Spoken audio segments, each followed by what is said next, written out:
Okay, Ian Allen, we are live. This is Okay. happening. Anybody who is on right now, please say hi to us. Let us know who you are and Please whatnot. do. Um, and the Man United match is going to kick off in approximately 10 minutes, so we're a little bit late getting online, but that's okay. Ian, how you doing? I feel like it was. I feel like it was always going to inevitable, Tom, that we would be a bit late. But good. I'm We're good. A very quiet, stress-free Saturday for me. No Oxford United game to be happy or sad over. So yeah, just chilling like a gangster, like I am. So this means that we're not going to spend the entire time talking about Oxford United on this video. Well, not the entire time, Thomas, but I would say at least 75% of the time. As much as clearly there aren't that many people watching us right now, let's really quickly, Ian, talk about the fact that Jesse Lingard's playing football today. I know, it's exciting, isn't it? It's like the World Cup 1998 all over again. Yes, that's exactly what this is like. I remember a young Jesse in the World Cup 1998. He was a fantastic player. 1998, I was such a fool. Of course, I meant 2008. Sounds a little bit better. Oh, actually, was it? But Lingard's playing. Was it 2018? What's his face? Igalo's on the bench by the sound of it. Bailly's playing, Twanzebe's playing, Williams is playing, and the lesser seen Donny van de Beek is playing. Donny van de Beek, I know, it could be his farewell appearance. I mean, I can't believe he's in a match. I would have thought if they were selling him, they weren't going to let him anywhere near being in a game. What's this open? Oh, says the stream. It's good connection, and the stream is in good health. Mine's giving me warnings, but that's fine. Mine did, and I clicked on a button, and it said it's in good health. So, yeah, I wouldn't worry. Anybody? Yeah, I think it's. I mean, just looking at the Man United team, I would actually say it looks a pretty good chance for Watford. Although it looks like their side's pretty decent. Not playing Deeney, are they? They're not playing Deeney. They're not playing Chalobah. No, I don't know. Not playing what's his name? Either Cleverly. Oh yeah, I thought you were making a joke. Then I realised that was an actual statement. See, Hughes is playing. He's barely played at all. I'm actually looking at Watford's squad today, and some of these players have barely played this season at all. It's going to be interesting. So I'm actually quite surprised. Watching Sarr versus Williams and James, because he was a very handy player when they were in the Premier League, and you kind of expect. Yeah, I'm looking forward to seeing him. Yeah, he's been good for them this season. And the pace that he brings in that game, James can run with him, but James hasn't been very strong in any of the games Man United have played, and that's going to be you feel like the right hand side of Man United is where they might encounter some problems. I'm happy to see McTominay play because every time I watch him, I feel like he's played quite well this season. Yeah, I think so. I think he's certainly over the last few games. He's sort of really come in and stamped his authority on the side a bit, hasn't he? Yeah. And Greenwood leading the line, I think. At that freaky game against Leeds. Yeah, I mean, that was weird. Both, goes from never scoring to it's his birthday and he gets 2 goals in, 10 minutes? Yeah, I know. That was fantastic. Leeds were happy to play on. They got a guy called João Pedro, Watford. He's their leading goal scorer this season. And he is with 5 goals. He has started, and he's coming up against... Yeah, he is starting. A centre-back pairing that I don't think we've ever seen play before in Baye and Twanzebe. I know, it's amazing that he's not playing Fernandes, and it's amazing that he's not playing Maguire. I'm surprised because I thought Maguire always played. Well, he has been, hasn't he? I mean, he's an ever-present in the Man United. Hello, Robert. He's an ever-present in the Man United side, yeah, or has been. It seems like a player who's really reluctant to ever be dropped, but I think it's pretty clear tonight that Ollie is not really bothered about the FA Cup that much. No, I'm a little bit let down in this lineup. I'm really happy Tellers is playing. I don't think Ollie gives him as much of a chance as he should. He seems to really back Luke Shaw, no matter how many mistakes or how poor Luke Shaw is in a game. I like that Greenwood started. I I think that if this club really does believe in Greenwood as a striker, then this is the sort of game where he needs to start up front and prove what he can do. And I think we've talked about this multiple times this season. He looks a lot bigger this year, doesn't Mason Greenwood? Like, he looks like he's put on some bulk. He looks like he could lead the line. Definitely. Yeah. Juan Mata doesn't. But I think as well. I mean, he's still really a boy, isn't he? But out of the Man United strikers, and Arsenal have just gone 2-0 up, by the way. A Bwang out of the, not including Cavani, out of that main three that play of Rashford, Martial, and Greenwood. Like, Greenwood's the best finisher. Yeah.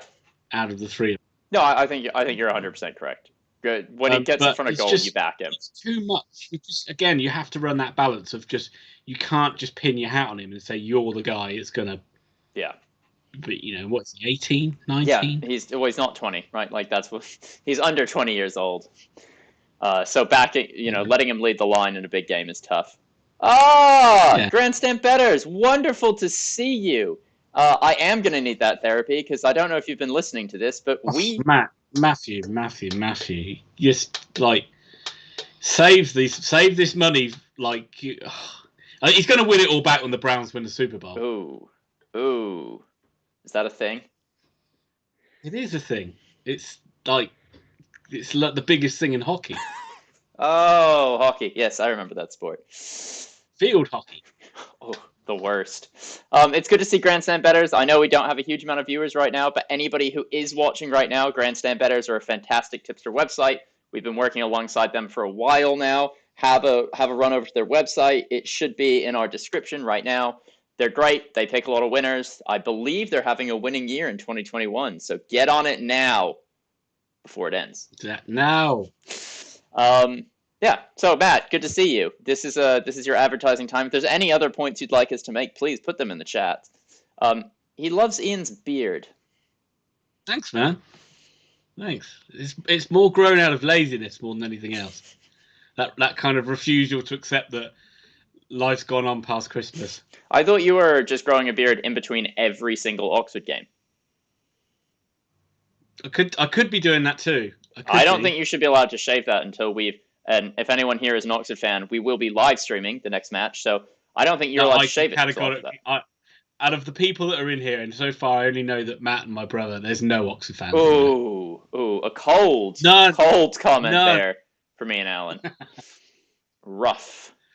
It's like that old love the beard. Have you ever watched Blackadder? Yeah. I don't know if you remember a season 2 one where Rick Mail comes in as like Lord Flashheart. Yeah.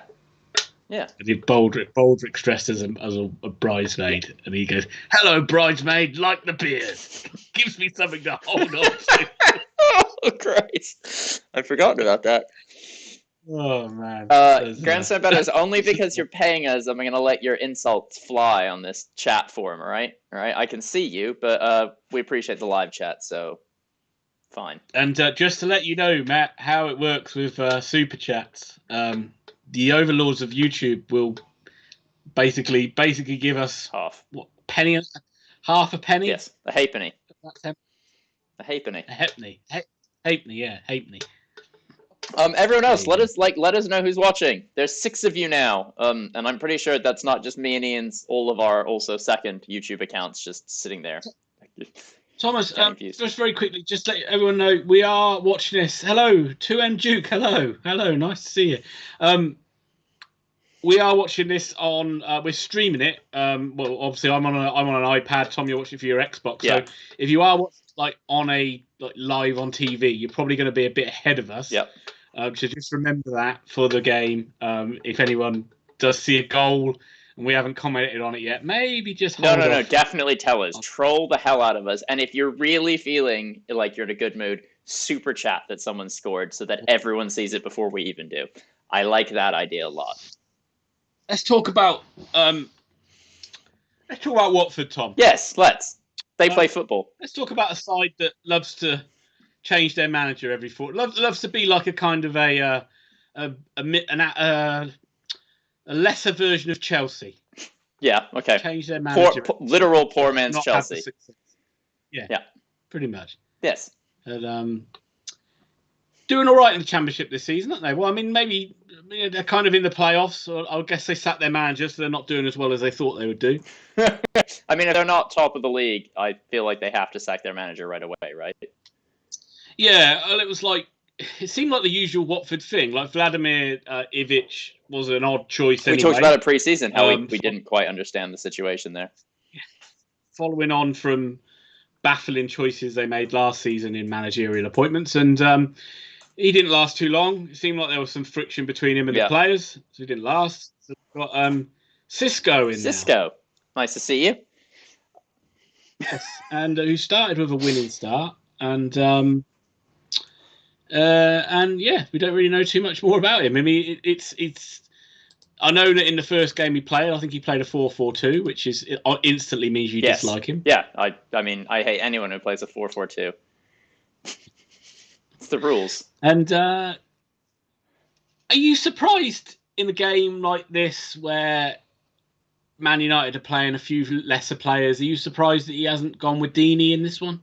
I'm assuming something's up with Deeney, right, not being in the squad. Maybe he's got an injury, maybe he's unfit, but there's got to be something going on because this is the sort of game Troy Deeney would normally relish, isn't it? And a cup run for Watford right now is good, right? Like, but he played Deeney in the game, the last match they played. He started him. Well, maybe he's a bit tight. Maybe he's saving him for the weekend. I don't know. It feels like Man United have not put out anything close to their best team, and that's an understatement. This is a great chance for Watford to get a result. Tuam Duke is an Oxford fan, by the way, but says that Ben Foster's a legend. Good on you, Tuam Duke. Good choice of club. Good choice of club. Who's your favourite Oxford player? Mine's James. Somehow it's about Oxford already. We've been here 5 minutes. I know. 5 minutes. I keep telling you. I just had a rant with you on a video that will be coming out soon about. Yeah, everything's really just. The only reason anyone comes here is for the Oxford banter.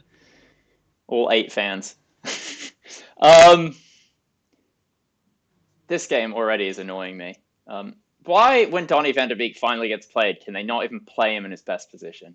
Already annoyed. Already, Ian. Already. But Man United are on the attack. They are. What minute are you in, Ian? I'm on 1 minute 54. I'm with the Watford player just clearing the ball solid forward. 10 seconds ahead of me. Ahead of you? I'm at 1:54 right now. I know, but that's okay. You'll be able to tell me what happens. Typical of us live streams. Never on the same. We never know what's going to happen. Pay. No, you never know. So yeah, bit of a. I mean, this is a real random bloody live stream. Yeah. Done, this is a spur of the minute. Very Welcome to lockdown. We've got nothing better to do, so we're gonna jump on the live stream and say hello to people and kind of hang out a little bit. Yeah, it's been a bit. It's weird one FA Cup this year, isn't it? It feels. I was talking to you earlier on about this, Tom. It feels like even. It feels like even less enjoyable this year than most. And some years you have to kind of strip, like it doesn't become enjoyable maybe to the latter rounds. But it's been especially Ox are going out in round 1 didn't help, but not for you at least. It's been really, really a lot of these games have been a bit of a chore. It's the lower league teams especially, and I mean everyone outside the Premier League, where it's such a great day out for their fans generally, and the fans can really back them, and especially when a Premier League team isn't beating with the lower teams, the fans just seem to carry those matches, and the players of the Premier League teams always seem really stressed out by the situation, and you just miss that here. Here it really is, it's just lost a little bit of its soul, unfortunately. Yeah, I agree with you. But there has been a couple of shocks. Blackpool did beat Sam Allardyce's West Bromwich Albion on penalties. Result. It's a few. Oi! Well, I'll let you comment on that when you see it. I'm assuming it's Dan James. It is Dan James. Of course, it's Dan James. Right at him, though. Good shot though. Good. I mean, this is Dan James's level. Dan James is a championship player, so this is this is where he's going to play his best football. It's a shop window for Dan James. It really is. It's got to be the only reason he's in there. Because where's 2M Duke? says he liked Kemar. Oh, who didn't like Kemar Roof? What a great player he was. I wouldn't say he's my favourite ever Oxford player. I mean, I think you're drawn to like players you watched when you were young. So I'm going to go with like Matt Elliott or Joey Beecham for me. David asks, who do we rather have, Son or Martial for Man United? Ian, is there any chance in hell I answer with Martial here? Oh, Thomas! Pausing. Oh, Scott McTominay! Oh, you've gone off. Your sound's gone off. I can't hear you. I can't hear you. I can't hear you.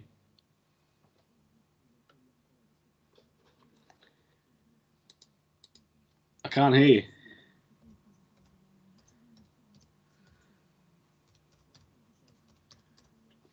can't hear you. Can you hear me?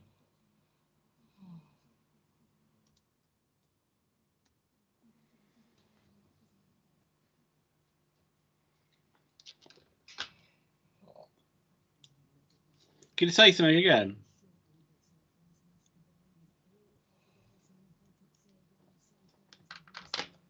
It's all gone tits up already. It's all gone already. It's all gone. The stream's gone already. We've lost sound. I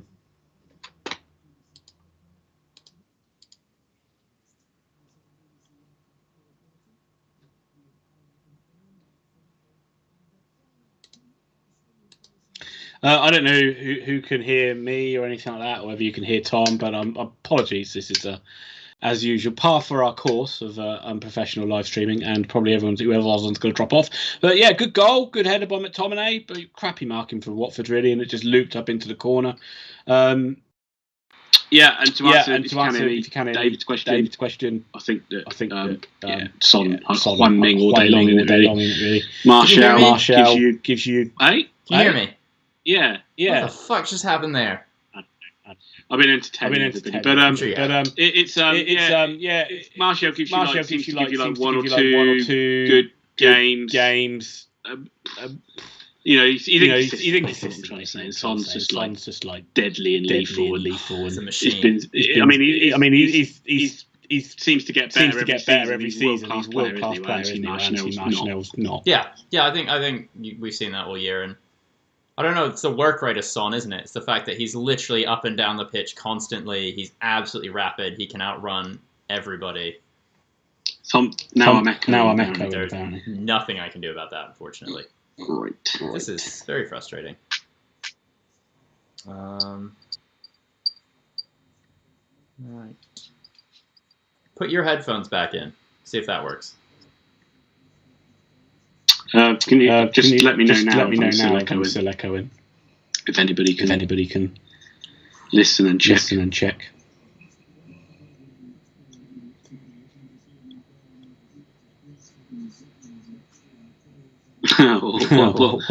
Another example of how great we are at live streaming. Just things together last minute. If anybody wants to, still don't know what to do. Put your headphones back in, mate. But they were in. Oh, they are in now. Is your microphone in?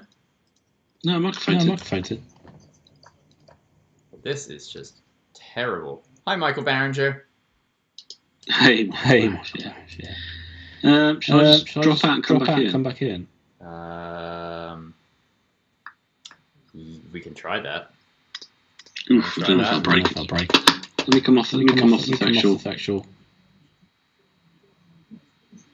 Let me come off that. I've literally just closed it down when I had like the YouTube window open. So anybody can just let me know if that's still echoing. Is this any better, everybody? Right, my headphones are working now. Right, let us know if Ian's still echoing or if I'm echoing. Blame Tom. Yes. If I am, I'll just do sign language. Ian, they say I'm echoing. You carry this channel, so we can't allow that to happen. Am I? Right. couple things, right? We've already touched on the fact that we see Son probably being better than Martial, and by probably 100% definitely better than Martial. Grandstand Better says, Ian, you sound better. 2M Duke asks, where you see Oxford ending at the end of the season, Ian? Interesting conversation. Me and Tom had that earlier. I mean, I will let you in on some spoilers, and rather than get into my prediction at the moment, I know that Mr. Pickering is already talking about Oxford getting promoted again. I am indeed. As Man United get a ball into the box. Do you want to explain your rationale behind that, Tom? Well, they've won 4 matches. They're 10 games undefeated. They're already mid-table. They're only a couple points now off the 6th place.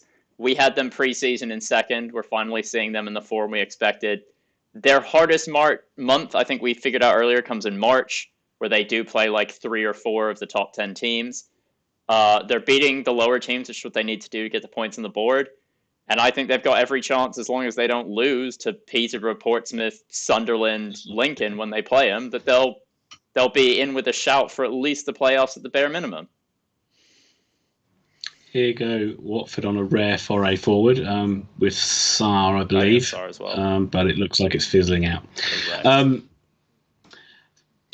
think obviously since we've lost to Swindon, everything's been pretty much great, really. We've improved week on week, and hopefully we can continue to do that. And I can't think we'll get promoted until we start beating sides that are in and around that part of the league. Like everyone we've beaten, apart from Accrington, is in the lower part of the league. Until we start getting a good win against a Pompey or a Lincoln, top of the league. Or an Ipswich or something like that, or even we've got Fleetwood and Rovers. They're 2 kind of bogey sides for us. That's next month, isn't Bristol Rovers, that is. That's the end of this month, I think. So we can win those ones, then you start to feel a bit more confident. But so I don't at the moment. It's just I'm just glad we're not fighting for relegation. We're looking up the table rather than looking down. Much safer now, aren't you, Ian? We are, Tom. We are. But talk about looking safe. Man United are looking pretty comfortable and safe at the moment in this. Watford aren't offering anything. Made a glove. No, and most of these Man United players look like they're trying, which is a nice thing to see. It's annoying. This has got to be an annoying thing. Like if you're a Watford fan, and I know you've been in the Premier League, so it's not like it's the first time you played Man United or anything like that. But it's to get them in the cup and to put and to rest players and. Almost looks like so far. I mean, there's a long way to go in the game, but to put in a little bit of a half-hearted effort, is a little bit. It must be it's got to be frustrating. Do you remember when this first started? It was probably in I think the early 2000s, where Fergie and Wenger all of a sudden were like, I think we're going to put out our second string sides now. We're gonna blood youngsters. That's what the FA Cup's for. No one really cares about the early rounds. We'll risk losing it, and that became really popular for the big teams to put their young players and their reserves in and give them a chance. And then in the last couple of years, and I think Sam Allardyce might have been the first one to do this, it was the little teams that started putting no one in the game. It was the little teams that started putting your under-23s in, your under-18s. It was a couple of things. It was, I think you're right. I think it was Allardyce who obviously looked at things with an eye to just league survival. League survival is all that matters. League survival, and this is a chance to rest players rather than play players, and not don't need a cup run. We need to just get up in the league.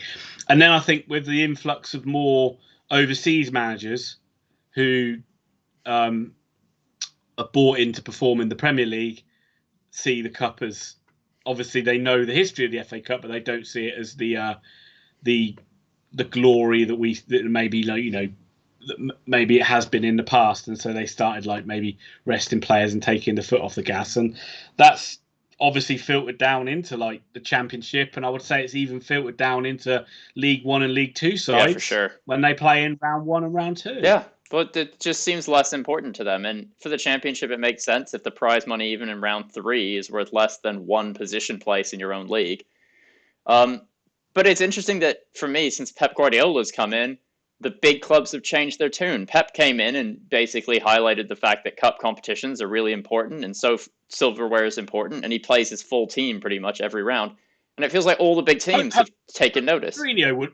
Mourinho would as well. Yeah, for sure. But But it feels like City have really kind of changed the way that everyone in the Premier League is approaching these games. But yeah, you wish Watford had played their full starting 11. I'd love to see Troy Deeney against this defence. I think he would have bullied the absolute hell out of them. Just as well, without him, they don't really seem to have much of a focal point up there either. No, and they do have João Pedro, as you said. And then obviously you're not playing two of your best midfielders. Yeah. Really that's a big, there's a lot of weakness in the spine of Watford in this game. Indeed. And, Man United's second string is always going to be better than a Watford second string. Yeah, I mean, Man United's second string are all internationals, except for Tuanzebe, maybe. Ryan Blackwell, who I suspect is a Chairboys fan, would like to know our opinions on Wycombe 4, Preston North End 1. Oh, man. Fantastic result. What a great result. My lord. I know that I'm going to be unhappy in a second. That's my official... That is why I'm not a commentator. That would be... What? My wording would... My God. That was stressful. It was stressful to watch all of that. That was like... Oh, God, that was so sloppy. I mean, if they're going to threaten this much off set pieces, Man United are going to be in trouble. There's a good save by Henderson at the end, and then he almost slides out of play and just gives the ball away. But yeah, it's come off his leg. He's done a really good job there to block the touch on goal. And then I think is it Tuanzebe's cleared it? Oh, good old Axel. Ryan Blackwell's again asked your opinions on Wycombe. It was a really great result for Wycombe. Also, Ryan Blackwell, you should speak to Grandstand Bettors because they are big Wycombe fans, and that's not me being sarcastic. It's true. He can name you literally the starting 11 going back to 1988. I think also if you look at our FA Cup video, we really highlighted the fact that teams doing badly in their respective leagues should play the best team they can and try and win matches.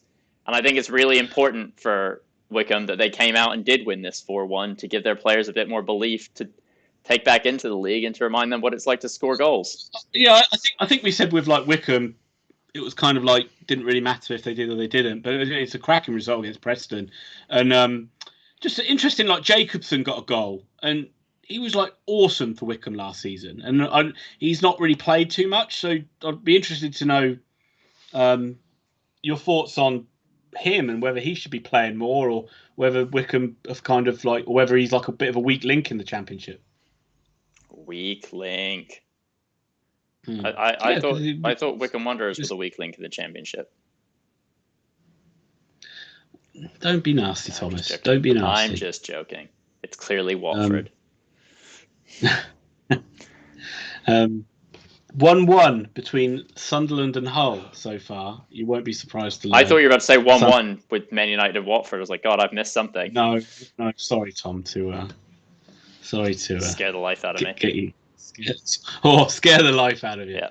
Scare the life out of you. This is I imagine you're as nervous for this game as you've been for any Champions League final. Indeed. Champions League, this is like Man United versus PSG to me. It's this important. This is like the Chelsea penalty shootout. Christ. It took a lot of alcohol to get through that. A lot of alcohol. Which is why I remember very little of it. I just know we won. Which is why you, but you were in Russia for that game, weren't you? Shh! Told you not to tell anybody about it. It was allowed. I know you think that Americans are not allowed. Wait, travel's allowed? Not America. You got diplomatic immunity.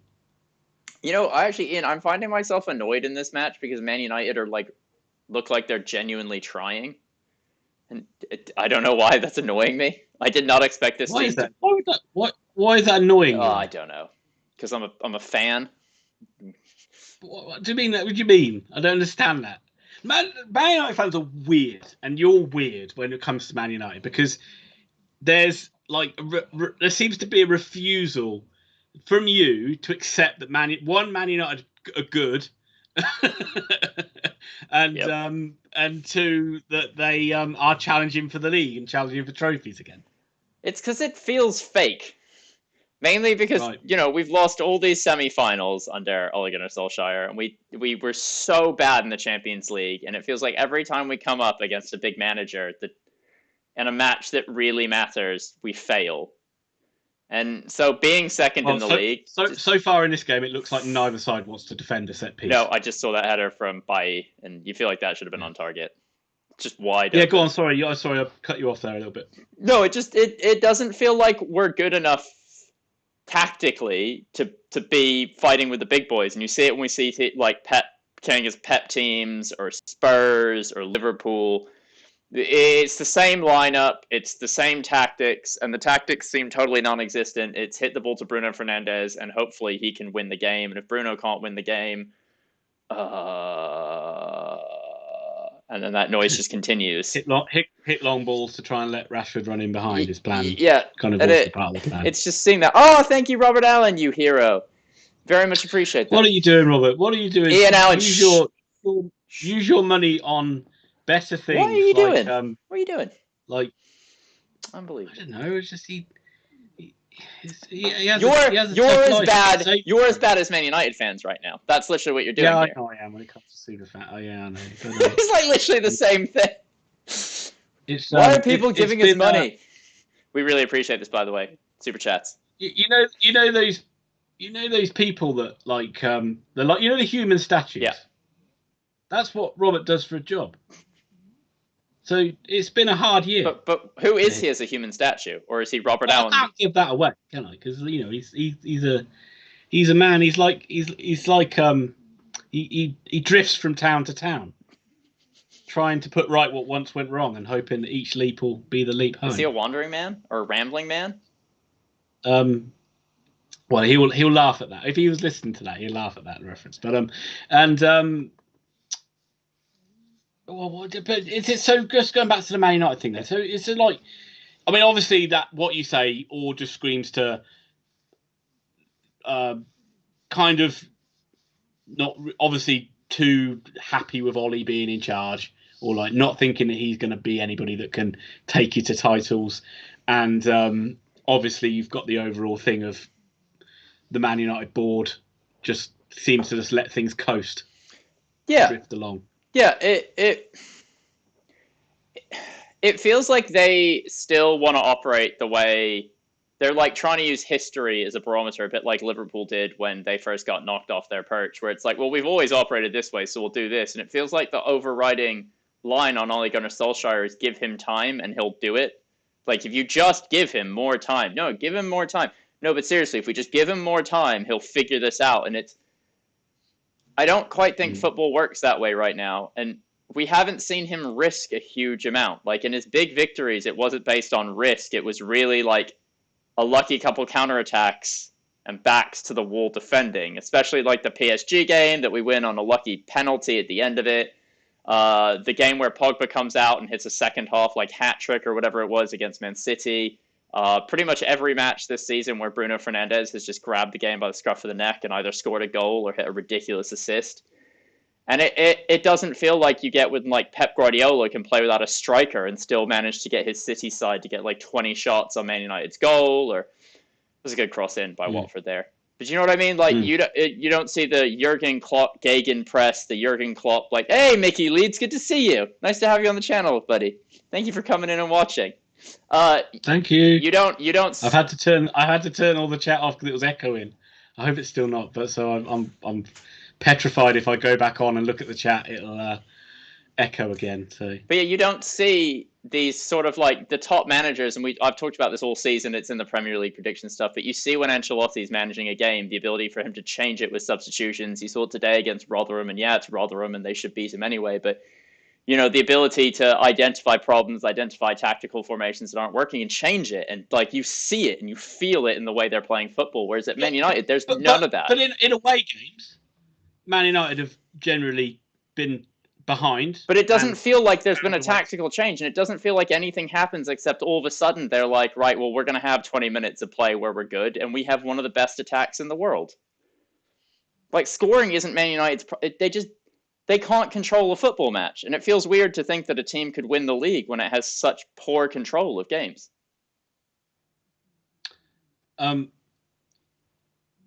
Let's just quickly say this, chat. What do you think about Man United? What do you think about Ole Gunnar Solskjaer? How do you rate him as a manager? And just let me know what you think of this comment. So, a couple of weeks ago, obviously Watford have just appointed a new manager, and they normally do. They're merry-go-round. But a couple of weeks ago, they got rid of their old manager and put a new one in. But would you think if Ole Gunnar Solskjaer would have been free and available at that time, do you think Watford would have tried to get Solskjaer? Is this Watford? Is this a question to me or the chat? A side that's like pretty much in the playoffs in the Championship. If Solskjaer was available at the time where Watford needed a manager, could you honestly see Watford going, we want him? I can't see a single club in the world outside Mold wanting Ole Gunnar Solskjaer as a manager. Like, he doesn't offer anything. He wasn't a commanding presence as a player. He was, a substitute striker scorer, wasn't he? Like, I don't know. He's not like a Zidane or a Frank Lampard even. Like, Frank Lampard won everything at Chelsea, and he won everything quite a few times, and he was clearly a leader in the dressing room. Like, you never even got that impression from Solskjaer as a player, did you? I mean, I haven't really studied his lifetimes at Mold, but what I saw was Moldy. He probably had a hell of a lot more control over the way the club was run. He probably had pretty much control over who he brought in, and he did gradually improve them over time. But he isn't going to ever get that time in an English job, and he isn't ever going to get that authority at Man United where and we've already seen that, where he can pick and choose who comes in because he has no say in the players. But he doesn't play any of the players they signed outside of Alex Telles. Well, apart from Bruno Fernandes. Yes. Oh, yeah. Yes, of course. Good point. 2 players. Mickey Leeds says he hates Man United, but he thinks Ole Gunnar Solskjaer is nowhere near good enough, and he got sacked by Cardiff, so no chance at Watford. Lol. Yeah. Yeah. And that's really weird how it's so weird that Man United are stuck with this guy who had a decent honeymoon period, and now you've been stuck with him for and he's going to see out the rest of the season. You wouldn't be shocked if he starts next season in charge. And you look at some of these managers that Man United could get. I mean, I'm not going to include Thomas Tuchel in that because I don't really rate him, but you could have got Ancelotti. Could have gotten Pochettino, mate. Could have got Allegri. Yeah. Could have got Pochettino. Yeah, you're right. I could have got Big Sam. I'd prefer to Big Sam. I think you're going to know the answer to this already. It's Sean Dyche. Would have loved Sean Dyche as Man United manager. I think there's win-wins with Sean Dyche because you've got a strong manager who's going to put in disciplinarian tactics, and you don't have to pay him too much to relocate from Burnley because it's not that far. And that's what Man United are in the business of doing, saving money on relocation payments. I think if they were serious about the Premier League this season, they are serious, but they should go out and get someone like, obviously we talked about Upamecano, we talked about Bayern Munich, is it Alaba at Bayern Munich? Yeah. They want to get they kind of he's turned down a contract or something like that, and they want to try and get rid of him. So they could really go in and get him, and he'd improve them. And you could go and even get you could get Vestergaard, maybe, although he'd probably cost you a lot. But you just think go and get those players, go and do what Liverpool did, and where Klopp was just we want this goalie, we don't care how much you've got to pay for him. Yeah. I want Van Dijk. I don't care if I have to wait for him. That's the guy I want. Yeah. Go get him. Yeah, 100%. And stop signing wingers. Just all we sign is wingers. We love wingers. No, you don't need to because you've got James. Oh, good point. Good point. World-class left/right winger. Here we go. Dan James. Here he goes. Oh, he just couldn't catch up with that one. Matthew Bowden's on the channel. Hey, Matt. Good to see you. Hey, Matt. Quickly, let's cover some of the comments that we haven't been able to cover yet. Robert Allen, he of the Superchat, says he's seen rumours that Gavin White may be on his way back to Oxford on loan. Could be nonsense, but would good for him. Ian, I will give you 10 seconds to talk about this. It's interesting you said that because I was actually, while I was having one of my frequent bowel movements, I was thinking, what has Gavin White done at Cardiff, and why don't Oxford try and get him back? So that would be really good to see. Watford have just come I don't know if that counts as close to scoring, but they have caused absolute mayhem in the Man United box by driving down the right and just kicking a ball as high as they could to the left side of the box. Good lord. I think it'd be nice to see Gavin White, though, back at Oxford, even if it's just for a 4-month loan. He'd be great, wouldn't he? Do you remember when we started Very Biased Opinions, the first game we went to was Oxford Coventry in the League Cup? Yes. And Gavin White, Marcus Brown. Yeah, White and Brown.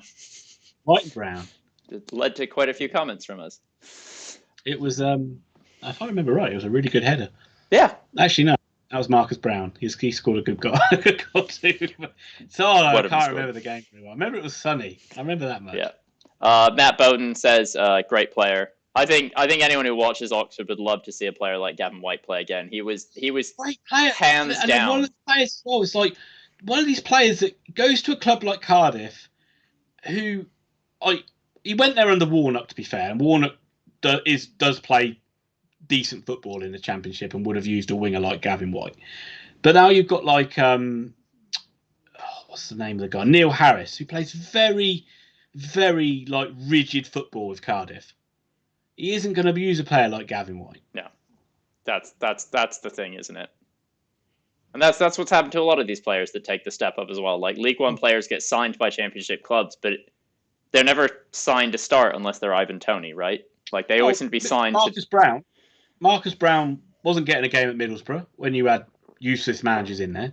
All of a sudden, Warnock goes there and starts playing Marcus Brown, and all of a sudden he looks great. Yeah. Middlesbrough look decent, and they're not getting relegated anymore. They've got a good manager. Oh, that's what a good manager does. Mickey Leeds says with Man United, it's all about loyalty with him. He's not a tactical genius. Oh my goodness, Ian Allen. You are going to be absolutely furious, but thank you, Mother Allen, for a super chat. That's extremely kind of you. It's great to have you on the channel. Good to see you. Maybe if you could tell your son to cut his beard. This is all a charity live stream. It's all going to the Republican Party fundraiser. I hate you. What is going on in the Man United box? How are you staying calm watching this, Ian? It's absolute anarchy. They're having a look on VAR. Is there a handball or something in there? Tom! Is it? Is it? You can just tell me. I can deal with it. I don't want to say this is a blatant handball, but I can't think of another way to say it. It's not a blatant handball. His arm is on his body. This is a man that thought Smith Rowe should have got sent off in the Arsenal game. And talking about Tom, I didn't say he should be sent off. I'm just saying you did not have to rescind the red card. Yeah. Surprise, surprise, Man United player handles the ball blatantly, and it's not a penalty. This is why you have no friends, Ian. This is it right here. What? I bet you if that was a Watford player, that would be referee straight away. Right, go and have a look at that. Change the decision. Get over it. And before the penalty, Ollie will sub Bruno Fernandes on. I don't know if I got a chance to say this because all hell broke loose. But again, thank you, Mother Allen, for your super chat. Really, really appreciate that. Michael Barringer says ball to hand. Michael Barringer is a savant. This man knows football, so we're going with his take. Mickey Leeds did say that with Man United, it's all about loyalty to Solskjaer. It has very little to do with tactical acumen. He says he's average, and I can't disagree with that more. What the hell are Man United doing in the box right now? Because I swear to God, every 2 seconds, I look up at the screen from reading these comments, and I just see anarchy breaking out in the box. Mickey's not wrong, is he? No. I mean, that's the thing. We've talked about it on our... we talked about how Man United are doing it in spite of Solskjaer, not because of Solskjaer, and how he's mediocre and everything like that. And it's, as I just come back to saying it is a weird time. It's a very odd time. Right, let me try and catch up with the rest of these. Mickey Leeds says that apparently PSG are sniffing around Shackleton, but he's not even starting for Leeds. PSG are being linked with really weird players, I'm starting to find. Like, the Dele Alli links for the last 2 months have never made any sense. But they're still being linked with him. Do they not make sense now that Poch is in there? Maybe a little bit, but is he big enough to control the midfield of PSG?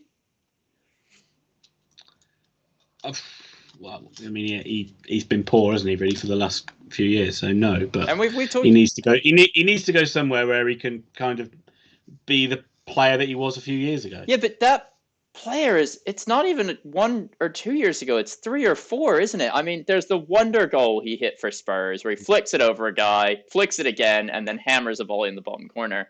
And that was his, like, you're going to make a joke here, but that was his coming out party. That was when he was at his best. And since then, it just has not been the same for him. And every year it feels like maybe his goal tally went up, but his actual play and the ability when you watch him to think he's going to be a great player seems to diminish year on year. And it feels weird that a team like PSG, with the European clout they have, are looking at Dele Alli and going, well, this is the future of our midfield. Yeah, well, and that's the thing. I can only think they would. There's only Poch is the only guy, maybe Harry Redknapp, that would, or Love maybe that. Carl Robinson, because he probably had Dele Alli at MK Dons, would actually go down that route. Yeah. Because he's not done anything to show that he's a class player like he was. Yeah, like you said, like he was 3 or 4 years ago when he scored that goal against France. Yeah. Even in the World Cup 2 years ago, he was like on the way down, wasn't he? Yeah, and it's felt like that for years. And I know that Mourinho always picks weird fights with players, but with Dele Alli, it felt like he really tried. When he came in, it was all about getting Dele Alli going, and he was really like, you could see that the two of them got along. But Dele Alli has had the reputation of laziness and a lack of hard work since when Poch was there as well, and of just kind of being a lad at training. And that seems to have finally come home to roost, in that his play isn't getting better, and it doesn't sound like he's putting his head down at training and being like, well, it's been a bad year, so I'm going to work hard. And again, I just feel like Leonardo, who I'm pretty sure is still in charge of player recruitment at PSG, and the hierarchy there are going to look at that and be like, is this really Poch who you want to bring in right now? Like, we've already got Neymar and Mbappe. Get ready for bad joke coming up, folks. So, give you time to take your headphones out and put it on mute. But should I end the live stream here? What are the rest of the Teenage Mutant Ninja Turtles doing at PSG?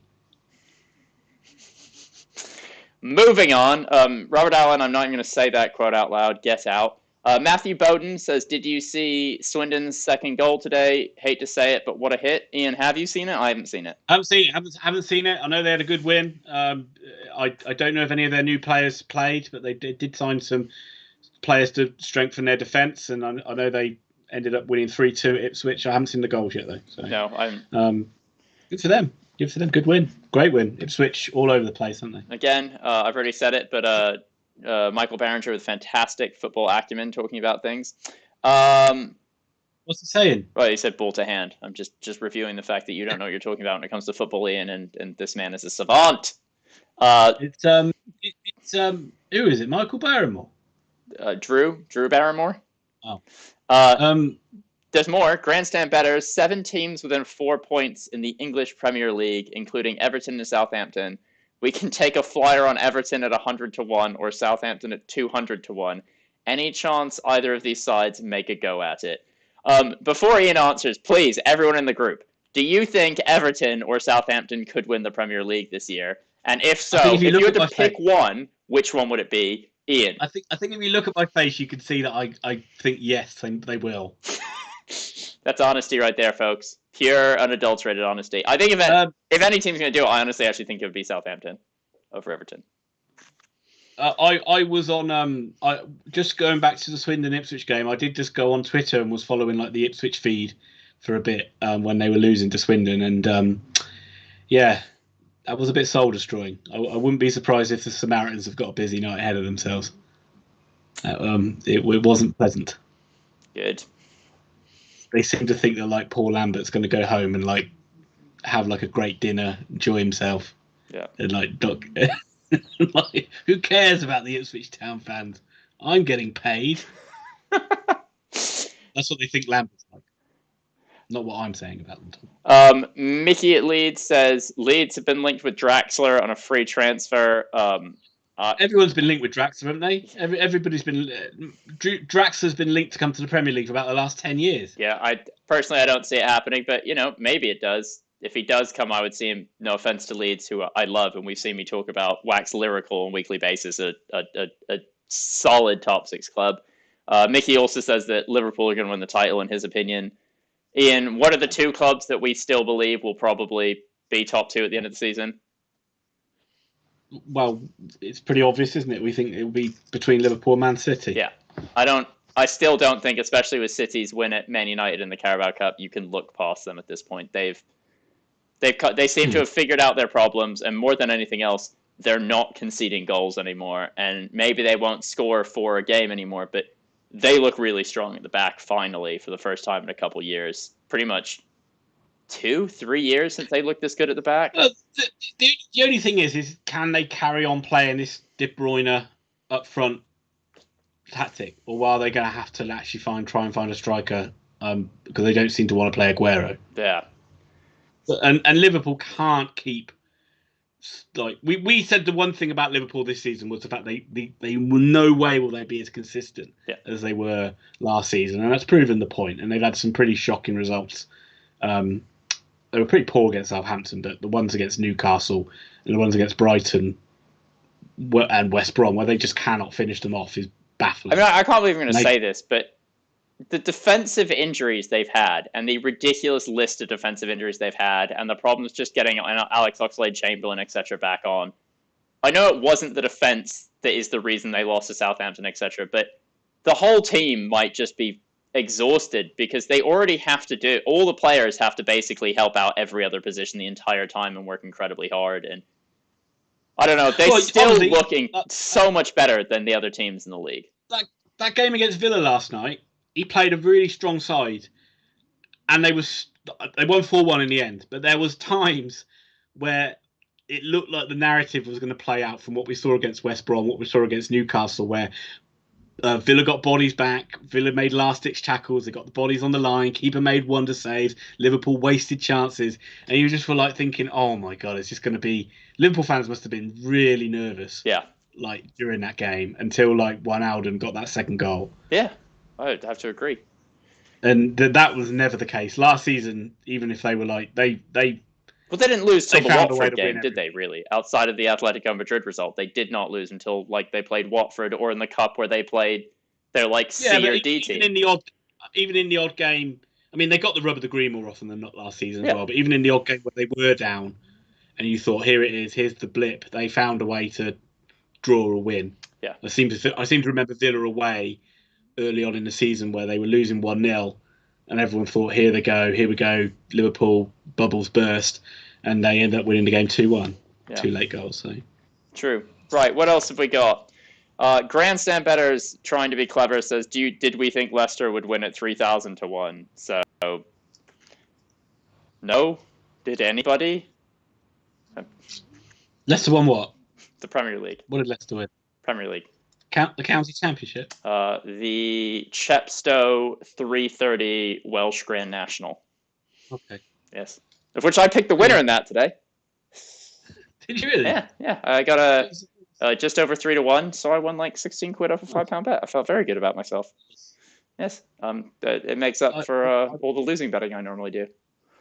Yeah, I've been on the losing train for a while. I really wish Juan Mata had just put that chance away, because that was such a pretty move by Man United. And who knew, if you put Donny van de Beek up the pitch and let him pass around, Man United could do this. I'm shocked. Yeah. Poor old Donny van de Beek. Poor old Donny. I mean, seriously, that's a beautiful back heel on his part, right into Juan Mata's path. Perfect. He just needed to put that one away, not directly into the goalkeeper. Great. Here go Watford. Oh my God. Hate it when you say that. Hate it when you say that, because now I just have to stare at the screen. Ian, cover the channel. Wow, Dean! That was what I said. Oh my God. Oh. I mean, it worked. Look at his face. He's almost giggling. Brave. He knows how lucky that was. Oh my God. Brave. He is. I mean, that is a Jordan Pickford-esque move right there. In fact, we've seen Jordan Pickford mess that up before. So much you've got so much to lose by going for that ball. Yeah, there's no reason whatsoever to do that. He's not in on goal. He's basically in the corner flag if he gets control of that. Oh. Yeah. But hey ho, that's I mean, again, you're gonna have that with what's his name, Henderson. Now he's not the number one keeper. He's gonna risk things. every time. Yeah, he's gonna he thinks he's got to prove himself, and every time he's in there, and he's gonna make probably rash decisions, and it's kind of. And you said, man, I still got Romero. Yeah. I may also have Rojo still technically on the books. We have a bunch of players that you're just like, how are they still here? And you feel bad for Romero. He was never a bad goalkeeper for us. He's Argentina's number one. That's what I was just saying. It's they really didn't need to keep Henderson, did they, this year? No, they did not. And again, I kind of blame Ole Gunnar Solskjaer because it feels like that's the sort of thing where they go to the manager and they ask him, do you need this player? And he went, yeah, I need him. And it's like, he's a waste. It's a waste. He should be, how good would he be at Leeds this year? Also, so if also let us know in the chat, who would you rather have, Dean Henderson or Jordan Henderson? That's a ridiculous question. An absolutely ridiculous question. Let me finish. At a dinner party. And the question gets more ridiculous. Oh my God, Dean Henderson. You've destroyed Eric Bailly there. Bang! He's rode him. I was going to ask you a question about Eric Bailly. Yeah? Who would you rather have in the back forward, Eric Bailly or Lindelof? Lindelof. I really like Lindelof. I know it was a high-profile error in the Europa Cup last year in the semi-finals where his man gets away from him. But I think we've all seen me literally sit there 100 times and go, if you're stuck playing with Harry Maguire, mistakes like this are going to happen all over the pitch, and they do. I mean, players make individual mistakes. It's unfair to single out one game. I was just interested because I heard Man United fans on the radio recently slating Lindelof. They hate him. And wanting to buy him. They absolutely hate him. Oh, right. Louis B says hello. Hello, Louis B. Who does? Louis B. Louis B. Yes. Hello. He's the second iteration of Louis A. No, he's not that injured. Somebody's knocking on my door, so I'm going to be right back. Apologies. Was that a penalty for Watford? Should have been, shouldn't it? I'll be back. Go on. I'll entertain the chat. Go on. Surely that was a penalty for Watford. I mean, Dean Henderson's come in and he punched someone in the face. Should be a red card, shouldn't it? I don't know. A bit unclear of the rules these days. Right. Let's have a quick look over the FA Cup, shall we? And let's have a quick see what catches my eye on there. Let's see if let's go to League One as well. Let's see. Sunderland and Hull still locked in 1-1, a draw at the moment. So Burnley got out of jail against MK Dons. Matches Vidra, 94th minute equaliser, and the Clarets go through 4-3 on penalties. Bournemouth had a good win against Oldham. Sheffield United, first win of the season. Oxford fans, Chris Wilder, he's back. I think that's the 19th attempt that they've got a win on the board against Bristol Rovers, but bloody hell did they make it hard work. They won by 3 goals to 2. Everton had a dodgy old game against Rotherham, but came through in extra time with GOOOOAAALL, ex-Watford guy, getting the winner. Who else have we got? Arsenal-Newcastle played one of the most dull games, which had interesting moments, which was weird, but generally a boring game, but Arsenal won 2-0. Did I miss anything? Time. No, I'm just going through some of the FA Cup scores today. Who was at your front door? You don't have to tell me. It's not personal. It's my housemate. Okay. Didn't have his keys. Chorley Town went through against Derby County Kids. They did. 2 goals to 0. Fantastic. I mean, you talked a lot about the diminishing prize money and the romance of the cup, but that's awesome for them. Yeah. I mean, what a great! It's really. Again, it's a shame that they haven't had fans in to see it, but that 60-odd grand they'll get for winning that round, and they'll get money for being in the next round as well, is priceless for them. Certainly at the times when they haven't had fans at the moment, it's awesome. Yeah, for sure. Not fair on. I heard Rooney came across as a real class act in the build. It's pretty rare for him. Yeah, I heard he he's very, very like kind of. Sorry. He's very, very, very keen on the youth team at Derby, and like he knows a lot of these players. And was he's very like sort of interested in how they got on. But he actually phoned I heard they said on BT today that he phoned the Chorley manager in the morning today to wish him good luck. Wow. Rogue, but we like it. We like it. I like it. We do like it. I think he's sort of like. I think he really fit. Oh my God! It didn't take long, did it? It didn't take long. They score. It didn't take long. It did not take long. Wow! There he is. Just seen it. I just saw about 5 minutes before that they showed Ole Gunnar Solskjaer having the shakes on the side of the pitch, like the withdrawal symptoms from not having Harry Maguire on that pitch. Yeah.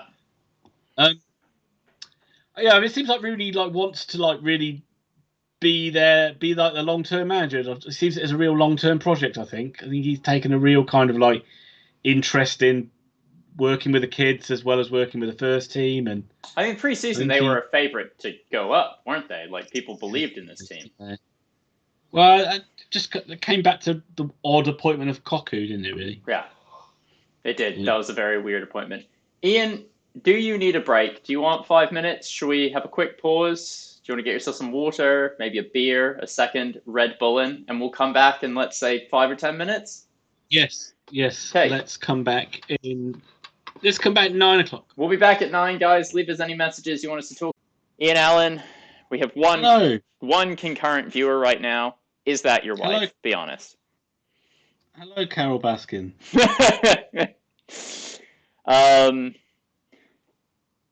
It's not been a classic yet, has it? No, but from your point of view, as a Manchester United fan, it's been pretty comfy. Yeah.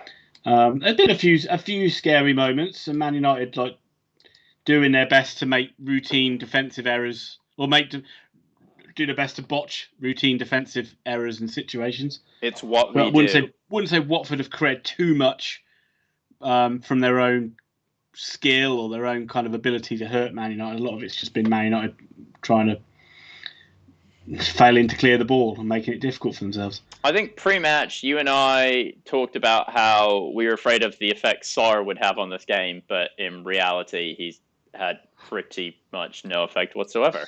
No, he hasn't, and they're not playing really to get him in the game. They've had a couple of times. There was that one at the end where he's running in and Henderson steamed out of his goal. Yep.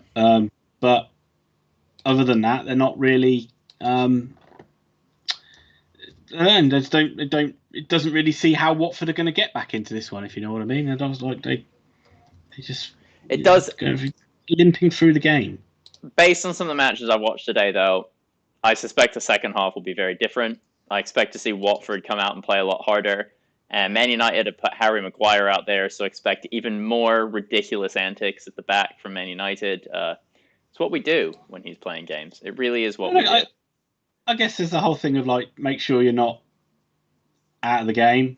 Yeah. From a Watford point of view, you can, if you're only 1-0 down and you've still got 20 minutes to go, you can bring on your mate Troy the boy. Yeah, if you want to see a picture of me and Troy, go on to one of our videos. Pornhub.com. I worry about you, Ian Allen. I worry about you. Oh, sorry, I thought that's where it was. Well, that's where we're live streaming to right now. Now take your top off. Tom, I've put it on Facebook and Twitter, so expect an influx, the likes of which Very Biased Opinions has never seen. Yes, also known as more than 11 people at once. That's a challenge to all of you. Get your mates on here. Come watch with us. The second half is about to kick off. Not only am I drinking dirty Fosters, I'm going to pour it into my pint glass in such a way that you will tell I am a bartender supremo. Why are you drinking Fosters? Wow. Oh, wow. No, it blurs out the screen. Balls of a chicken. It's really funny how that cuts out the screen for you. That didn't work, did it? What was I going to say, Thomas? I'm drinking. It's just leftover beers from Christmas time. That's you can see it a little bit there. A little bit. You can see it there now. A little bit. Yeah. It's more of a Belgian style. Belgian. You just accused Foster's of being Belgian. I know, yeah, that's pretty insulting, isn't it? I meant more with the head involved. Did you watch? Take that anyway you like. At halftime, did you have the volume on for the Newcastle game, Ian? I did. Did you enjoy the fact that, as Gary Lineker and co kept talking about, they keep all the halftime announcements on? So they announced all the fixtures out loud, and then they had all the advertising come through the things as well. So despite the matches not happening, apparently someone's still paying for advertising space at halftime. Which makes you think any full-time advertising is also going to come through. I don't know what to tell you, Tom. It does seem a little bit silly. Sorry, this is my world-class chat. This is what I mean, you've got to say, a Premier League club, if someone's paid for advertising, no, you're not getting a refund on that. We're just going to play it in an empty stadium. We'll do it, no matter what. It's like the proverbial tree falling in the woods, isn't it? If no one's around to hear it. Prove we didn't do it. That goes, but you know what I mean. Yes. Right, welcome back, everybody. Second half's kicking off. Ian, let me know when they kick off on your screen so we can figure out the difference between us. Like I said, pause it. Sorry? I'm going to pause. I can't pause it. There we go. Wonderful. Currently, I can see Gray's lining up. He's kicked off. The second half is off. We are live with the second half. Welcome back, everybody. A little bit of housekeeping quickly. Any comments you have, throw them in there. We'll talk about whatever you put up there. Any support you can give the channel through Super Chats is super appreciated. We really do appreciate it. To all of you, we currently have a poll going on our community page on YouTube about whether we should move to Patreon for some stuff. Please go click on it, answer honestly, or comment and go, your stuff isn't worth money. Why would we ever pay you for it? In which case, fair enough. That's mean. You say that's mean, but you've been on here dissuading people from super chatting with us. I don't want to hear any more from that. I don't want to hear any more. Super chat. Make sure you super chat. Yes. Can't talk to us about at least putting super chat. Got a super chat, even if it's just for £1. We will take £1. We'll move with it. £100 minimum. Update from Pochettino's Paris Saint-Germain. They are winning by 1-0 against Brest. But guess who scored the goal, Thomas? Dele Alli. No. Mbappe. It is everyone's favourite striker at Paris Saint-Germain. Oh, Chong? Whatever his name is. Not Chong. Not Choupo-Moting. There you go. Even better than him. Moise Kean. I keep forgetting Moise Kean is even there. It's been quite good for them this season. He's their what? He's like their third or fourth choice striker, right? You kind of knew that he went to any other league than the Premier League, he'd fucking score a hatful. Yeah. I mean, the Premier League is incredibly hard work. The defensive work strikers have to do in the Premier League is exhausting. Yeah. On that note, haven't seen a huge amount from Mason Greenwood in this match, have we? No. I forgot he was even on the pitch. And, part of that is definitely Man United and their style of play and the fact they're, like, James especially, every time he gets the ball, is trying to dribble through the entire Watford back line. And credit to him, do it. Fine. No, I already can see Watford are pressing Man United a bit higher than what I saw in all the way up the pitch. But that's opened it up. Donny van der Beek's now on the ball. Yeah, it did seem like that was, like, the easiest press to ever get out of. Yeah, well, I mean, it is Watford. I mean, they were one of the worst Premier League sides ever last year, so they can't be that much better right now, can they? Watford fans, if you're watching, please let us know that you are better, possibly. Yeah, side finish. How many sides finished below them? Just one, wasn't it? It was Norwich. Yeah, these two sides were quite bad. Man United getting in the box now. Lingard hasn't been bad, although he hasn't offered a huge amount. He's been, I feel like, the definition of average in this game. Ian agrees. I would agree. I would agree, yeah, for sure. I mean, nobody's really done anything too special or amazing. I mean, the goal came from a set piece where they failed to mark McTominay and he bounced it into the ground and then into the top corner. It's a shot from Dan James. Oh, not him again. He's probably done... Dan James has done more than anyone at Man United has. I was going to say, he's probably been on the ball more than most players. This is his level. Like, you've seen him take quite a few hits and win free kicks, which he doesn't normally do in the Premier League. It just feels like he's more comfortable. Like, this is the most comfortable I've seen him in a Man United shirt since maybe his third appearance. which is good to see, admittedly. Like, if he could play like this every game and get his body in front of other players and get floored.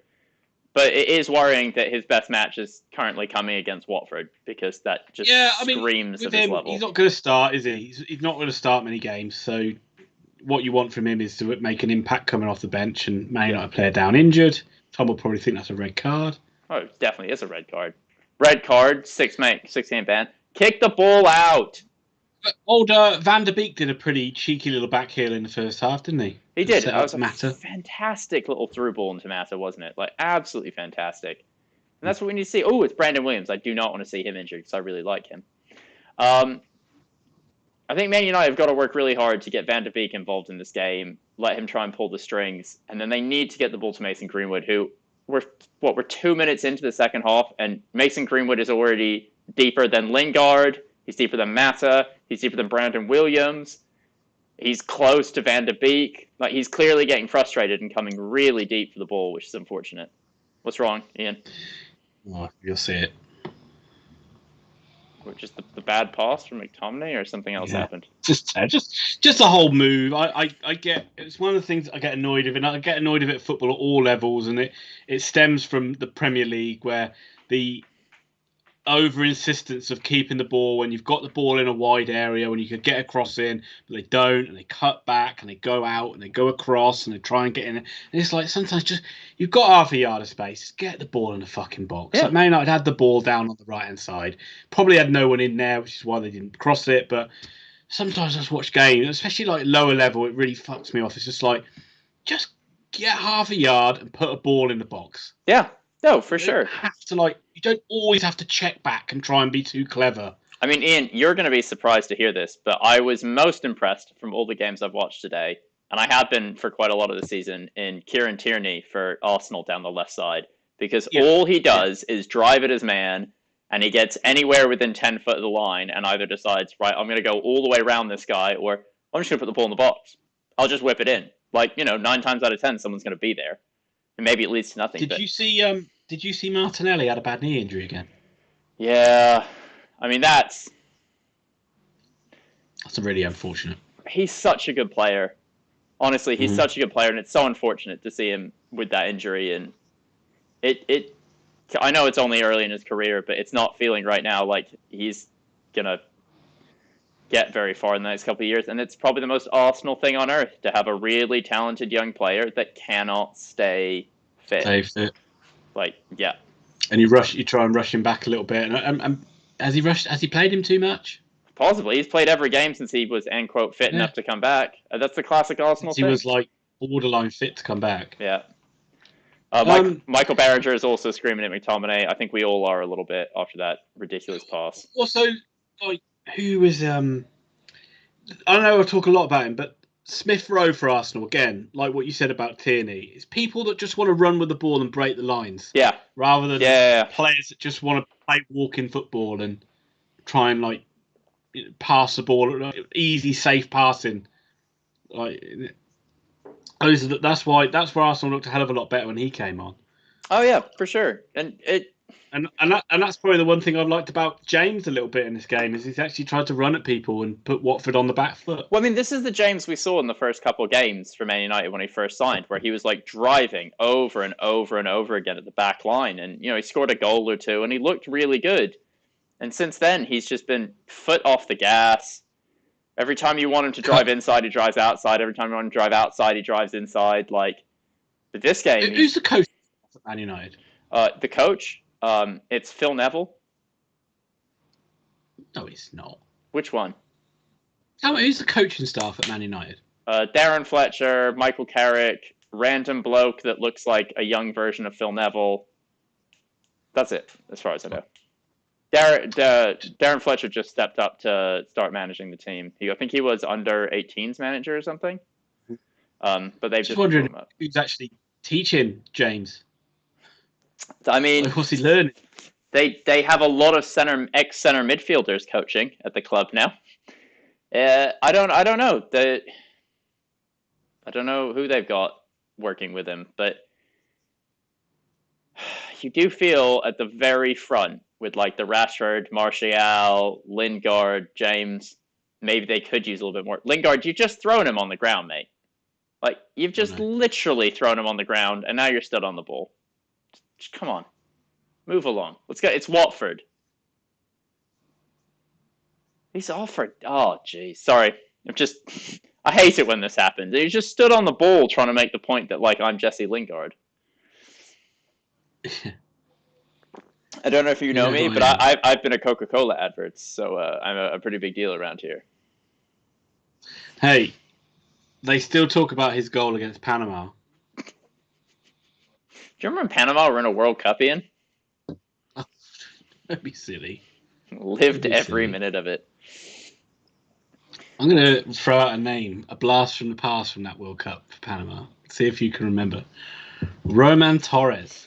Was that the 340-year-old striker that played for them that had been... Was that the centre back then?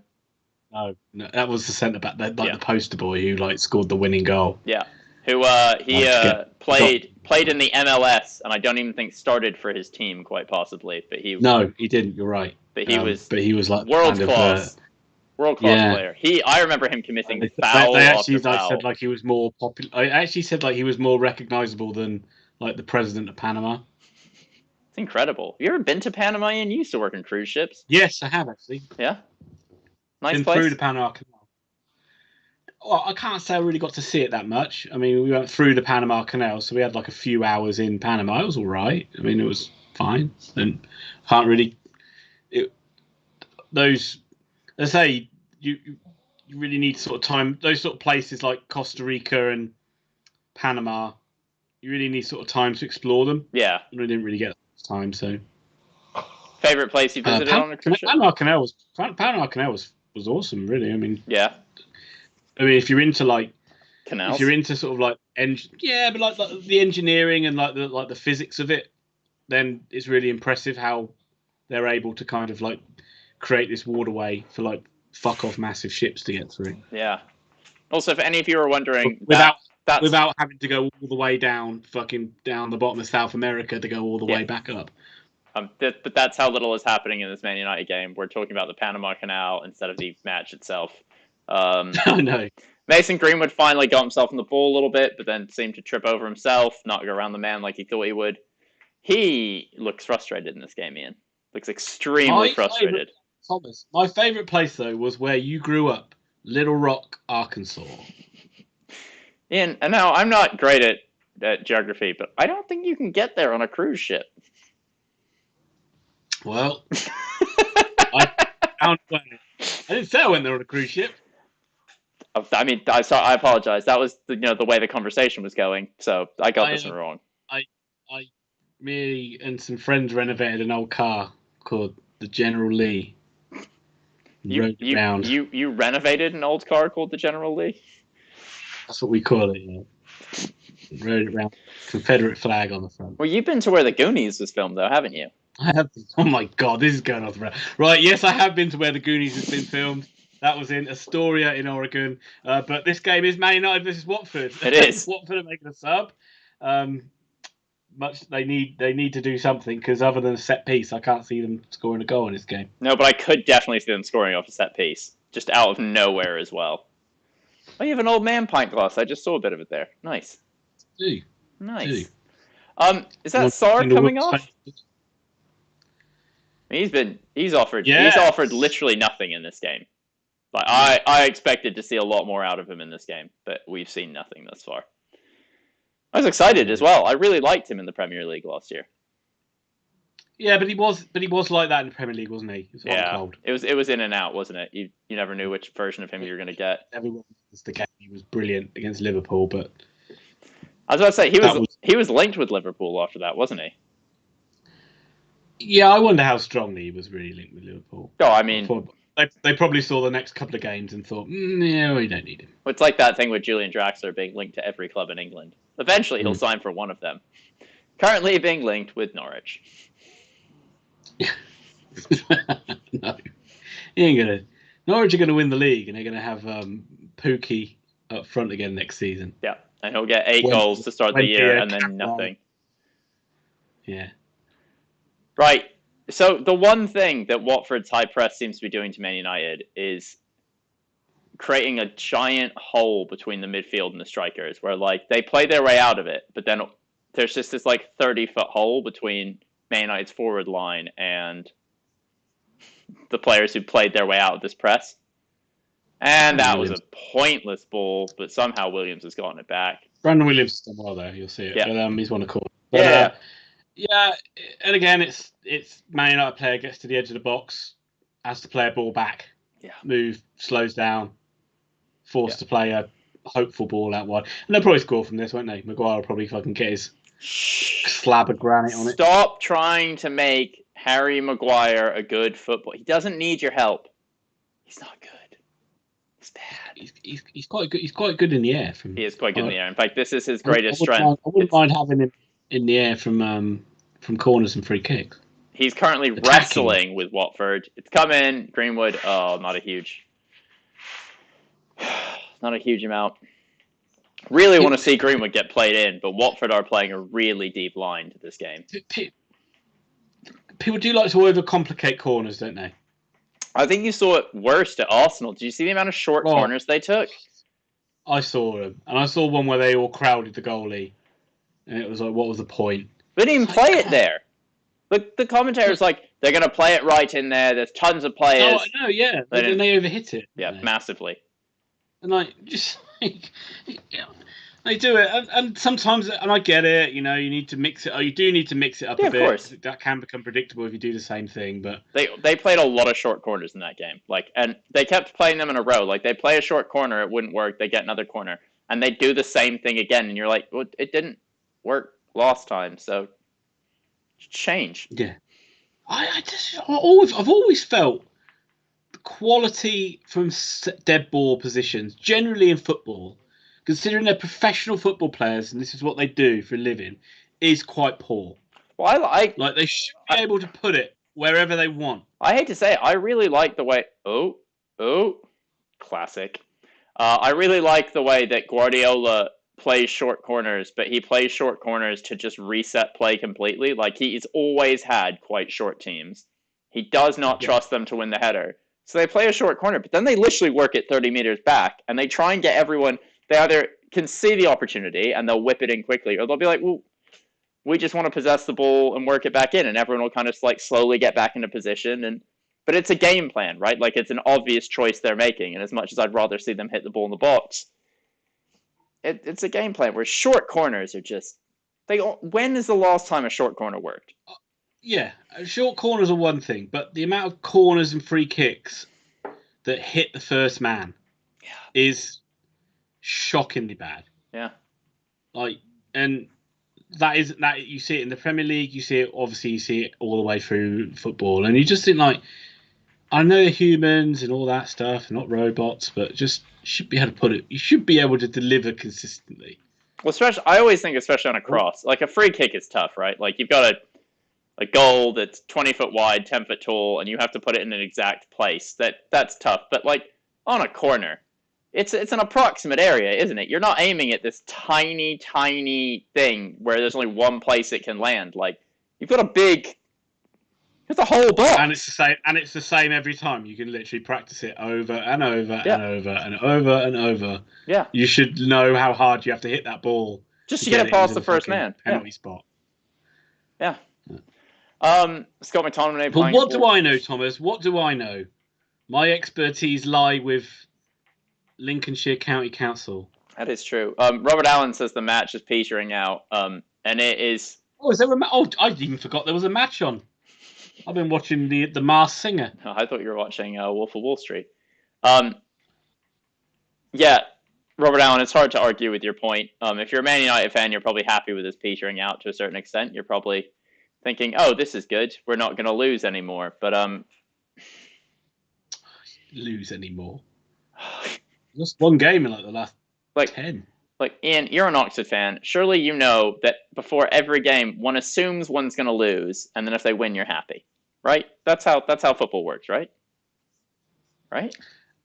Yes. Yes. I would say that the last few games I've gone into, I've been assuming Oxford are going to win. Oh, no. Which is very dangerous. How are you feeling for the match against Northampton, Ian? I feel like Oxford are going to win. Yeah. At the moment, I feel it's a game they should win. Yeah. And nothing, they can go there. They can go there and play crap, and Northampton can beat them. Of course they can, but I would back Oxford to get the job done. Anonymous internet user says it. Ian, anonymous internet user says it could be worse. You could support Birmingham. I like that. It's quite funny. You're very much good. And to clarify, Birmingham is in Suffolk. Yes, they're a funny side, aren't they? What, Birmingham or Aston Villa or Watford? No, Birmingham City. Yeah. Just like. I mean, it's very kind of them to let Coventry play there. By the way, I will very quickly say that it's very kind of them to allow this, and especially when they play each other, to allow Coventry to call it their home. It's a nice effort. Do you think, now that there are no fans in the ground, and I don't know if anonymous internet user you're secretly a Birmingham City fan, but do you think they changed the hoardings to make it look more Coventry throughout the entire stadium when Coventry are playing, even though no fans can really make it in, just so they feel like they're more at home? And when I mean, if they're still playing ads in the stadium despite no one being there, do you think they change all the hoardings around and all the plastic to make it blue instead of dark blue? I would say they probably don't. I would say that if Coventry were on a bad run, like they were, they might try and do something like that. Yeah. To try and come up with some sort of little way to give them a little 1%. Did you see Graham Potter was in a suit in the last match? He wore smart clothes in an effort to change Brighton's performances under him. Is that really what it was? I don't know. Are you just making it up? You ever seen him in a suit? Well, no, but it's like, is it because of that, or are you just making it up, or is it just like he didn't have any other? I don't work for Brighton. I don't know why they're doing what they're doing. Well, why are you saying that though? Because he did. How do he didn't do it to like? I think if I wear a suit. Well, I mean, can you think of another reason for him to wear a suit for the first time in 3 years? I can. He wears the same tracksuit, and his wife forgot to get it dry cleaned. So he thought, fucking hell, better wear this suit that I've worn for. I better wear this suit that the last time I wore it was my Östersund's interview. Oh, man. Look, viewers, tell us what you guys want to hear about, because this game, Robert Allen is not incorrect about, is offering very little. Most of it is just poor play from both sides. There's no ball in the final third. Watford are clearly hoping that they eventually get some sort of like free kick close to the area that they'll score with. Mason Greenwood is coming so deep to get the ball. He's now at CDM, which doesn't make any... Yep, keep tracking, Mason. We definitely don't want to counterattack. He's at left winger now. Game is offering very little. Feel free to super chat us to make yourselves feel better, by the way. Top 5 Marvel films, Tom. Oh, God. Go away.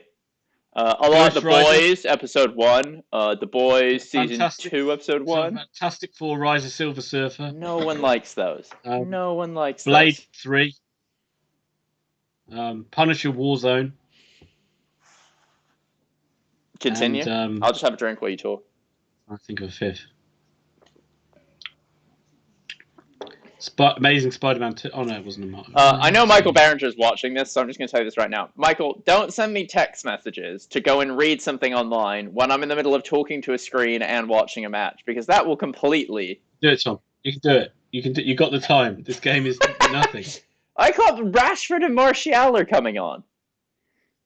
He needs to win it, doesn't he? Doesn't want... They are winning it! And Dan James is coming off. He wants to get a second goal, and he wants to not have to worry about extra time and penalties. How frustrating! I'll tell you what. At the moment, I'm worried about extra time and penalties, and I'm pretty sure the chat is worried about extra time and penalties. Michael Barringer says it's definitely worth me doing this. He's put that in the chat. But how? Take Mason Greenwood off. That makes perfect sense. Dan James has had the best match he's had in months, and you take him off now. I want to get back to watching NFL wildcard weekend of the Boston Bruins versus Sacramento Kings. They're not playing. It's the Colts. Bicester Colts.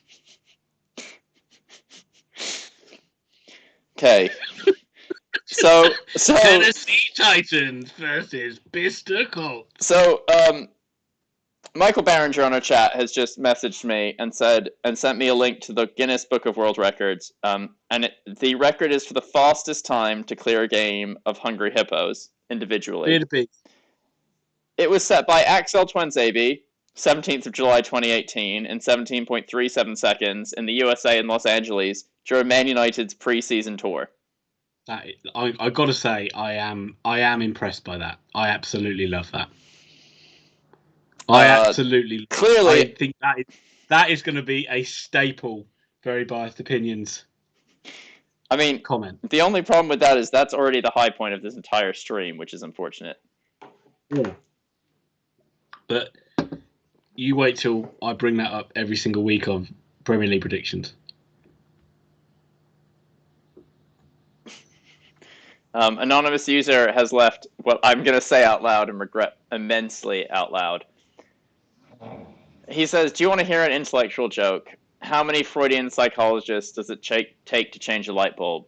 Ian, any suggestions before I make this bad of bad jokes? I think I've probably heard it before, but go on. Just two. One to change the light bulb, and the other to hold the penis. Ladder! There you go. Oh, this stream has descended into carnage. Did they change the light bulb? I don't know, but one of them is feeling very self-gratified. I don't know. I don't watch Frasier. Right. Watford have a corner. Am I? Oh my god, I'm losing interest in this game. They do. And I tell you, you wait till you see it, Tom. Wait till you see it. I don't believe you're that far ahead of me. It is close. Right. Well, I'll say everything out loud that I see. Samer with the corner, ball in, cleared, headed back, right into Dean Henderson's hands. That was a shot on target I needed in the first half. It does count as a shot on target as well, doesn't it? It probably would. That weak-ass header. How has Lingard stayed on the pitch, but Dan James has come off? Because I think that he's got one eye on the game against Liverpool coming up. And he's Dan James will definitely start that game. I need a fit Dan James. I need a fit. We don't need Rashford. We don't need Martial. The way Trent's playing, I think Dan James could get him behind him. I'm pretty sure I'm pretty sure a breeze in the Premier League can defend Dan James off of football.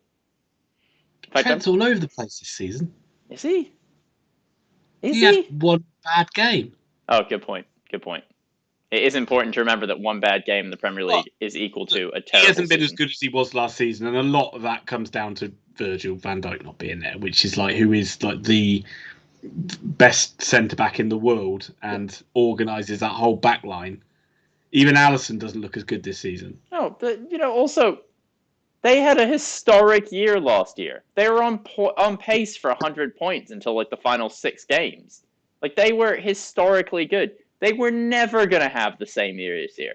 Just like you win Man United ever won the Premier League? Sorry? Has Man United ever won the Premier League? No. Do they even play in the Premier League? Oh, they do play in the Premier League. Okay, that's good to know. I thought they were in the Championship. Anonymous internet user says this match is so boring, we've got to entertain ourselves somehow. Oh, Jesus. You wait till you see this free kick. I am telling you. Close.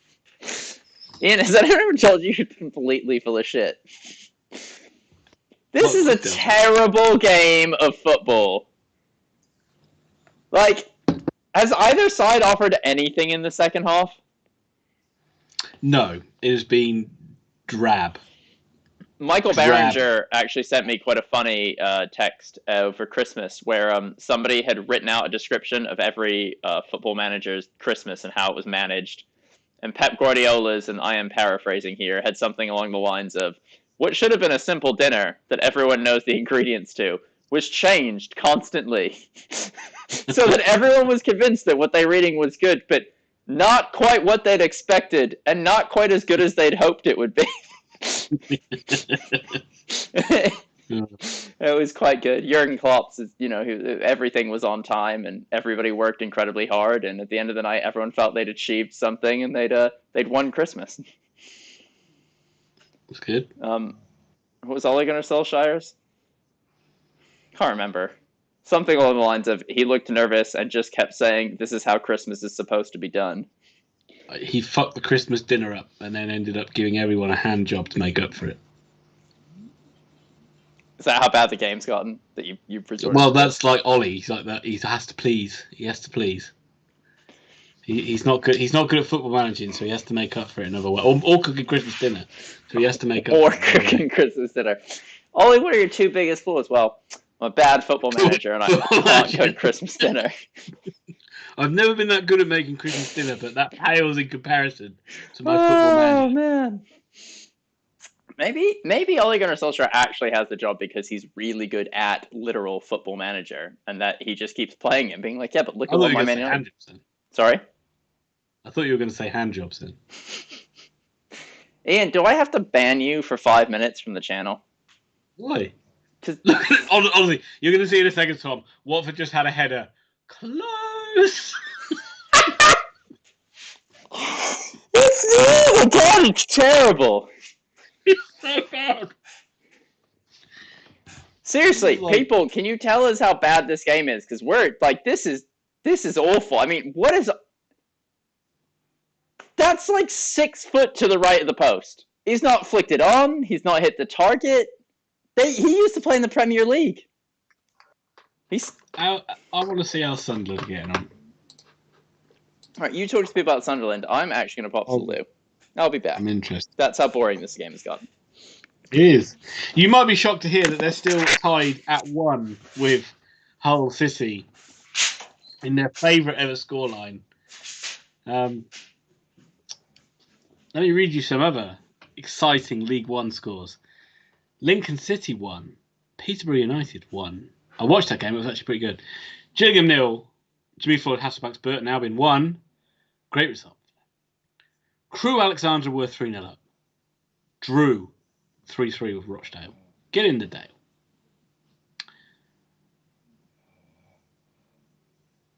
Oh, I thought Tom was going to miss a goal then. Ipswich Town 2. Lord Voldemort 3.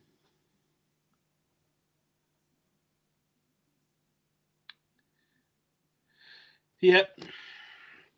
This is something, all right, isn't it? This is just been a bit of a... Every game I watched has been a bit drab today. And I was like, it's like... If no one's really been up for, like... Not that they haven't been up for the game, but, like, it's like... The game's just not been very exciting. Even the Arsenal game was, like, really boring, and... This game's been really boring. And Leicester game was really boring. And Chorley Derby was really boring. Every game I've watched today has been boring. In fact, the only good game I watched today was Lincoln City versus Peterborough. I honestly do think this might be one of the worst FA Cup third rounds I've ever watched. Yeah, and Lincoln Peterborough was a damn good game. There was goals, there was a red card, there was a missed penalty. Oh, that literally had everything. It had, honestly, everything. Yeah. Michael Appleton and Darren Ferguson got in a fight. That I would actually... I'd like to see the two of them in a ring for 5 minutes. You wouldn't see it on TV. Actually, it spilled out onto the streets of Lincoln. It was like Peter Griffin and the Chicken. Just destroying the city as they... Didn't beat the first man. Destroying the city as they went. Nikola Matic is about to come on. Isn't that his name? Nikola Matic? Nicola Sturgeon? Yes. Is his name Nikola? Nemanja. There we go. Didn't beat the first man. Oh, but back to him, so it's okay. Oh, what can Watford do on this fast counter-attack? Robert Allen agrees it's a poor day for entertaining football. I thought, like... Because Oxford didn't play. Sorry? Oxford didn't play. Yeah, that's it. Freaking beacon for good entertaining football. If the proud city of Oxford had been allowed to play a match of football, we would be in a totally different situation right now. Did I just hear groaning from the background? Probably my good lady snoring as she's bored of this game. That's fair enough. You might have heard my neighbour talking to her on Facebook chat or something. He's Portuguese, so she's like incredibly loud even when she's like having polite conversations. Fair enough. Oh yeah, if anyone lives in Lincoln and knows of a place Ian Allen could move, tell him. Heard that. Can now actually hear that. Anybody else, if you can hear that, that's happening. Shut up! Oh, this is just descended into farcical. Oh, thank God, Lingard. Lingard's off for Matic? Was it snoring? Huh? Was it snoring? Ladies and gentlemen, this game's gone from bad to worse. We've taken an attacking player off for a CDM. So we've now got at least 3 central defensive midfielders on the pitch. This is just not what we expected. We could use a Watford goal, if we're being honest. Great ball in. Couldn't score. Ian Allen's left. This is unfortunate times. I'm left on my own. Anybody that can contribute to the chat, please feel free to, because that's the only thing going. But poor thing. But I'm back. Oh, thank God. I was alone for 5 minutes and we lost half the viewers. Oh. She's still here. No, she's woken up now. She's angry. She's grumpy now. That sounds like Guardiola walking past the hairdressers, according to an anonymous internet user. Oh my God! We actually had some action now, Tom. You can talk about that rather than. I mean, I'll assume that this is this Rashford run. Good stop. Well done. Is that the first actual shot on target we've had this off? Jonathan Hurth. It's the first time someone's done something with intent. Jonathan Herath, I'm assuming it's Herath, Herath, has just said, but Wickham with the big win today, 4-1. And then he said, Wickham is a massive club. If you think that, then the polite thing to do would be to super chat for every Wickham goal. Yes. Or just super chat the comment about it. That'd be great. I think 10 a goal. At a minimum. And £100 for the first comment. Well, that goes without saying, doesn't it? And a 10 drink minimum. On that note, I need another one. Oh. Go on, you Hornets. Make a game of it. The moaning noises coming out of your... Oh, my God. What? Matic has already missed that touch. Then 10 seconds later, you start moaning. It's not moaning, it's griping. We're just griping. It's a different thing entirely. It's totally different. I haven't seen William Golder on one of these in ages. He's letting the side down, if I'm being totally honest. No, where is he? Where is he? I know where he's not, and that's out. Is that because no one's out?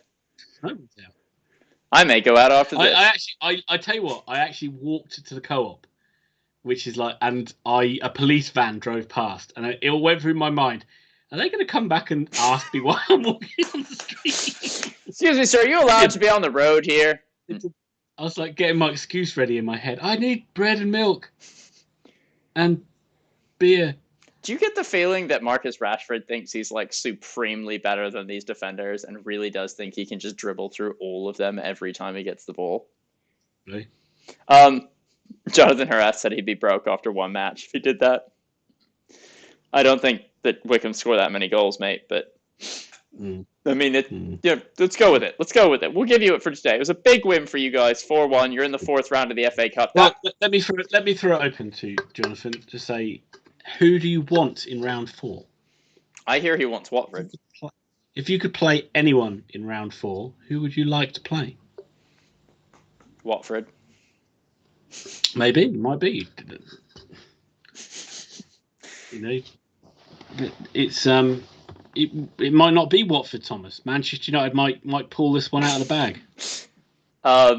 I will say that the one saving grace this match right now is that there's only 7 minutes of it left, and you cannot see the referee putting a huge amount of extra time in. Yeah, you can see referee hastily putting -1 on the. Can you get -1 programming on that board? We're finishing at 89 minutes. We're done. We've had it. That's enough football from here. I can't do it anymore. That's interesting. I reckon if you'd have gone to Watford and you just said at half time, you can just leave now and we'll just set as 1-0 Man United. I reckon they'd have taken it just so they could be back on the M6 heading home.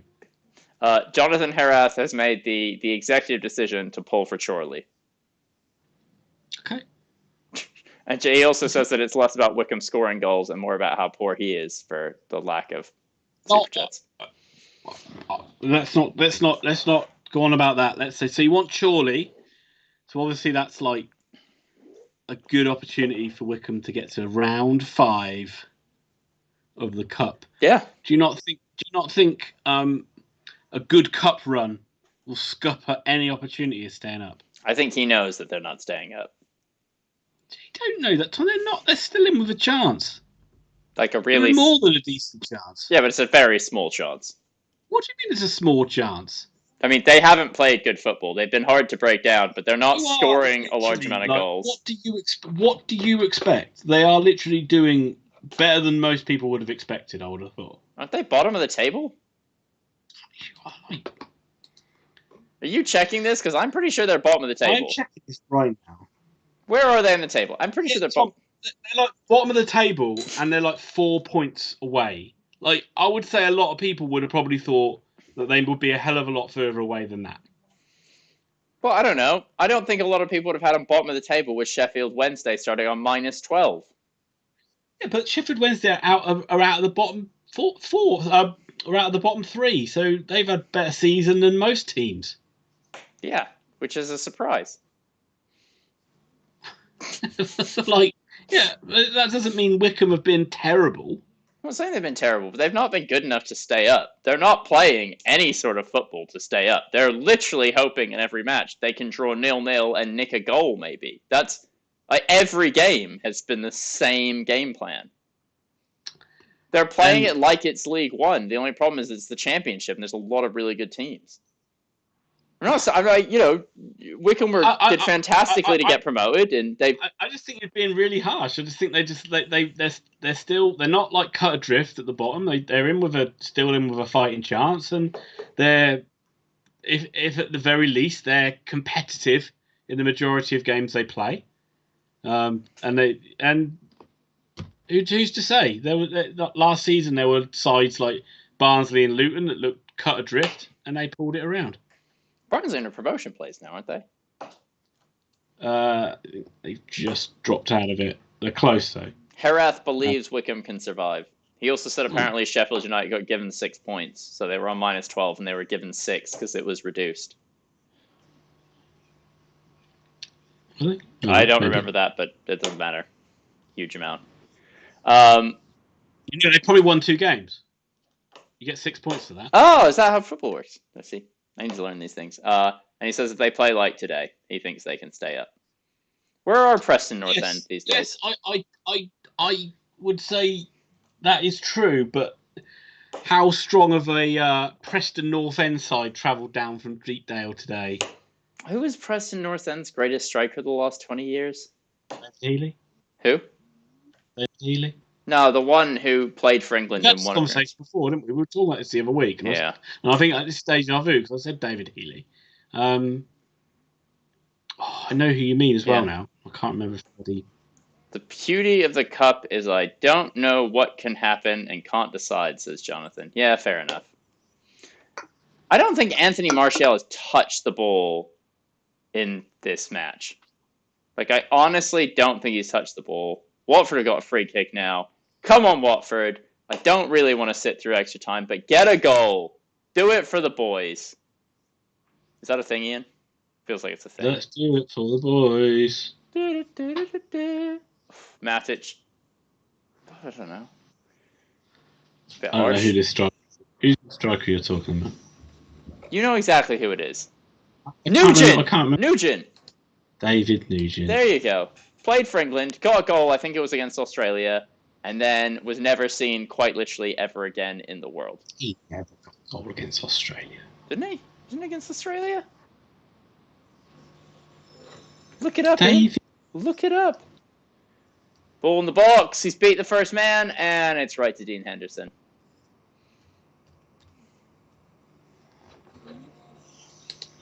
If this is true, I take it back. Find out. I definitely has a goal for England. Doesn't it? Does have a goal for England. You are right. Wasn't it against Australia? 1 game, 1 goal. He's the greatest England striker to ever live. Might have been. We could still use him. I must have. I literally must have missed that one. I think I was out of the country. Was it Australia? I can't see international career. I'm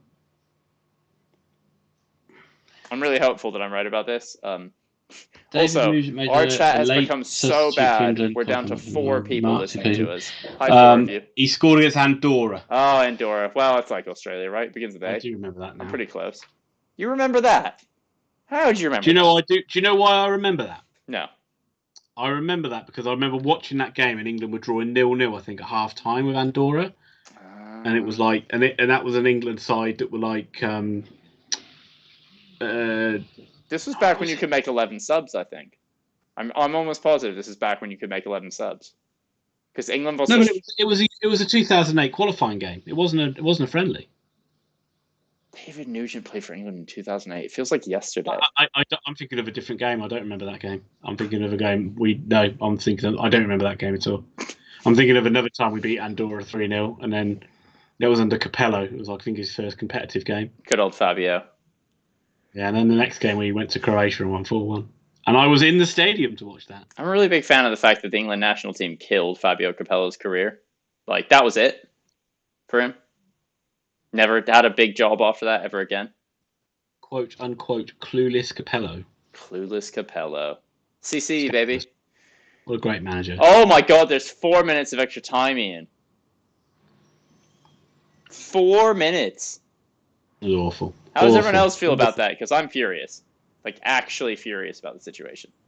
You play bloody 45 minutes of it. You could play like 2 hours of extra time and Watford ain't going to score. That's insane. This might have been the worst match I've watched today. But Watford, what was the point of Watford turning up to this game? They might as well have literally just said to Matt, we've got COVID, you can just go through on a bye. I mean, I would have preferred that. You would have preferred that. I think our loyal viewers would have preferred that at this point. This has been one of the worst games I've watched in ages. Not even fucking trying. But Man United aren't trying either. Yeah, but Man United are winning 1-0. Yeah, fair. Sure. And Man United are doing Man United picked a second string side to just get through the game. Yeah. Watford were the side who should have come here really trying to do win something. But they'll say, we want to prioritise the league. And a thank you to anonymous internet user who's just super chatted us £2. Thank you so much, mate. Really do thank you very much. That's very generous. Really kind of you. Thank you, sir. I wonder if that's my other brother. No, it's because he feels as bad as we do that we've all had to sit through this game, and he wants to make it better for us. Right. This is going to end in a bonanza. Free kick to Man United, edge of the box. Anonymous internet user says £2 to call Wickham shit, worth it. I kind of like that. I'm sorry, Jonathan Harris, but it's funny how I'm an Oxford fan sticking up for Wickham, isn't it? But there you go. That's because you feel the need to be equal. Oh, it's like they would massively overachieve to get there, and then people call them shit for like struggling when everyone knew they would struggle. Yeah, that's true. It's very true. What is going on where you are right now? Who's over this bet? What is going on with Matter? you? Oh my lord! Ian, seriously, what's going on? Is she like making a whole meal? Do you hear like noise in the background? Yes. Sorry, boiling the kettle. Yeah, that was a terrible free kick. Like an actually, jeez. To take a deflection? No, that's just me being hopeful. Just really hopeful that was deflection. Right, we have 1 minute and 10 seconds of whatever this is. Well, here we go then. Here we go. Last chance, hurrah for Watford now. Free kick. Scott's furious. He's fuming. Looks like he's about to bite the leg of somebody. Fouled him. Has he though, Ian? Has he? Has he fouled him? He's clumsy. It's clumsy. Dumb foul to give away. He's fouled him. He's just run through the back of him.